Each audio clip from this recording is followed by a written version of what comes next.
যখন সারা দেশে হিন্দু মুসলমান বিভাজনের হাওয়া, সেই সময় প্রত্যেকের জানা উচিত এক মুসলমান ছিলেন জগন্নাথের ভক্ত, যার সমাধি, তার রথ যে পথ দিয়ে যায় সেই পথে অবস্থিত, আর রথ তার সমাধির বাইরে 5 মিনিটের জন্য এখনো থামানো হয়। একটা সময় পর্যন্ত এমনকি উড়িষ্যাতেও ব্রাহ্মণদের কথাই ছিল শেষ কথা। তারা ব্যবহার করতেন সংস্কৃত ভাষা, কিন্তু একটা সময় পরে তার জায়গা নেয় ওড়িয়া কথ্য ভাষা। লেখা হতে থাকে নানান ভজন কীর্তন, আর সে সবই ছিল ওড়িয়া ভাষায়। তার মধ্যে অন্যতম হলো এই আহে নীল শৈল প্রবল মত্ত বরণা।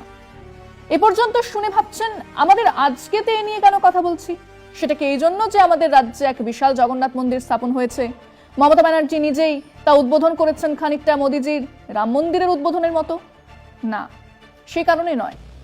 ঠিক এই সময় যখন ধর্ম নিরপেক্ষতা নিয়ে মূর্খ বা তস্য মূর্খ সাংবাদিকেরা বা বিজেপি আইটি সেল পাঠ পড়াচ্ছে, ধর্ম নিরপেক্ষতা এখন এক সফিস্টিকেটেড গালিগালাজ হয়ে উঠেছে, সেই সময় এই আহে নীল শৈল নিয়ে আলোচনা হওয়াটা খুব খুব জরুরি। কারণ এই ভজন লিখেছিলেন এক মুসলমান মানুষ, সালা বেগ। হ্যাঁ, লালবেগের ছেলে সালা বেগ, যার সমাধিস্থলের পাশে এসে 5 মিনিটের জন্য জগন্নাথের রথকে দাঁড় করানো হয় আজও। সেটাই আজ আমাদের বিষয় আজকে। জয় জগন্নাথ। পুরীর পর এবার বাংলায় দীঘাতে জগন্নাথের মন্দির। রাজ্য সরকারের উদ্যোগে প্রায় 250 টাকায় ব্যয়ে নির্মিত ওই মন্দির বুধবার উদ্বোধন করলেন মুখ্যমন্ত্রী মমতা বন্দ্যোপাধ্যায়। দেশে যখন হিন্দু মুসলমান বিভাজনের আবহ তৈরি করেছে কেন্দ্রের শাসক দল, তখন জগন্নাথ দেবের চর্চা অত্যন্ত প্রাসঙ্গিক।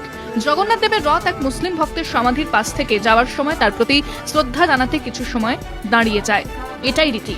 এর সঙ্গে জড়িয়ে রয়েছে এক করুণ আখ্যান, তার পরতে পরতে রয়েছে মানবিকতার টান।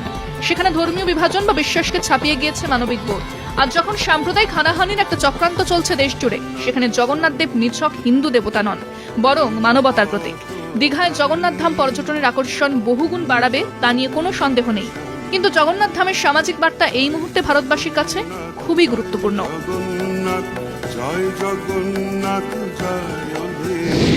ভগবান জগন্নাথ, তার ভাই বলভদ্র এবং বোন সুভদ্রার পুজো হয় পুরীর মন্দিরে, যা অনেকের মতে হিন্দুদের 4 ধামের মধ্যে একটা, আর তাই এটা হিন্দুদের পবিত্র তীর্থস্থান। কিন্তু কি আশ্চর্যভাবেই এর সঙ্গে জড়িয়ে আছে এক মুসলমান ভক্ত সালা বেগের কাহিনী। না, সালা বেগ তার ধর্ম ত্যাগ করেননি। তিনি তার ধর্মে থেকেই জগন্নাথের ভক্ত হয়েছিলেন, কবিতা লিখেছিলেন, যার মধ্যে বেশ কটা এখনো গাওয়া হয় ওড়িশাতে। ভাই বলভদ্র পথ দেখান, মাঝখানে আসেন সুন্দর চাঁদ মুখের বোন, কোলাহলপূর্ণ জনতার সাথে মিশে যান, অন্ধকার পেছনে পেছনে আসে, সালা বেগ বলে আমি একজন যবন। অনুমান করা হয় সালা বেগের জন্ম 1700 শতকের গোড়ার দিকে।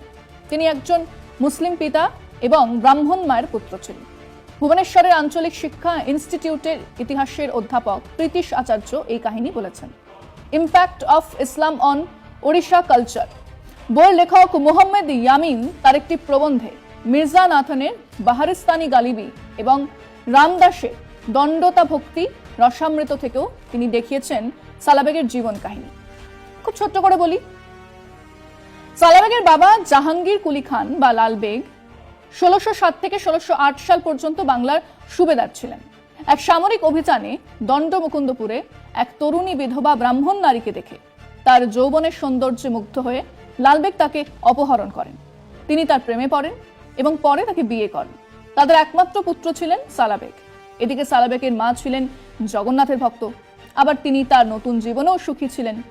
সালা বেগ বড় হওয়ার পর তিনিও বাবার সঙ্গে যুদ্ধে যান, আর সেখানে লালবেগ নিহত হন এবং সালা বেগ গুরুতর আহত হন।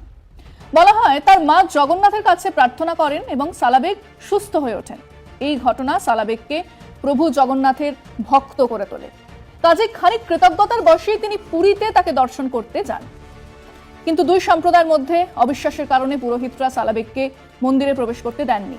কাজেই উপায় না দেখে তিনি বার্ষিক রথযাত্রার জন্য অপেক্ষা করেন, যেখানে প্রভু জগন্নাথ, দেবী সুভদ্রা এবং প্রভু বলভদ্রকে বিশাল রথে করে বড় দণ্ডে নিয়ে আসা হয়। রথযাত্রার সময় ছিল তার জগন্নাথ দর্শন।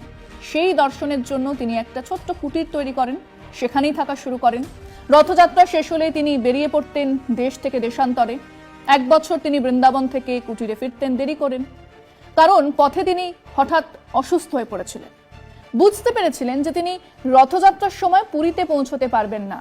তাই তিনি প্রভু জগন্নাথের কাছে প্রার্থনা করেন যেন তিনি তার কুটিরে না যাওয়া পর্যন্ত অপেক্ষা করেন।